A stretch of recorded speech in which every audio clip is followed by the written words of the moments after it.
आज त्या बीडला जे झालं ते संतोष देशमुख काय बिचारे त्यांना काय किती घाणेरड्या पद्धतीने मारावं, किती घाणेरड्या पद्धतीने मारावं.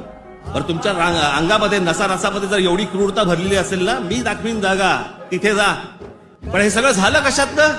त्या विंडमिल, तिकडची ऍश, तो तिकडचा जो काय प्रकल्प त्याच्यातनं निर्माण होणारी जी काही ती राख आहे. म्हणजे मी आजपर्यंत ऐकलं होतं की राखेमधनं फिनिक्स पक्षी उभारी घेतो.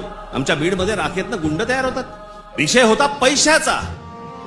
तिची काय वाल्मिक कराड आणि जी काय नावं येत आहेत त्यांची, हे सगळ्या खंडण्या या संतोष देशमुखने त्याला विरोध केला.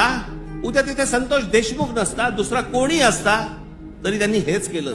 विषय होता पैशांचा, विषय होता खंडणीचा, विरोध होता खंडणीला विरोध करणाऱ्यांचा. आम्ही लेबलं काय लावली? वंजाराने मराठ्याला मारलं. त्याच्यात वंजारांचा काय संबंध आणि मराठ्यांचा काय संबंध? कशात गुंतून पडतोय आपण?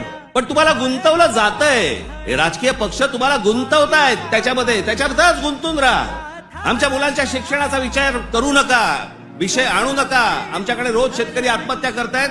आता दिवसाला 7 आत्महत्या होतात दिवसाला शेतकऱ्यांच्या. पाहू नका. आमच्याकडे रोजगार निर्माण होत नाहीये, लक्ष देऊ नका त्याच्याकडे. असंख्य मुलं आणि मुली मराठवाडा सोडून पुण्याकडे येत आहेत. दुर्लक्ष करा त्या गोष्टींकडे. आम्ही कशात अडकवलंय त्यांना? सगळ्यांना जातीपातीमध्ये अडकवलेलं आहे.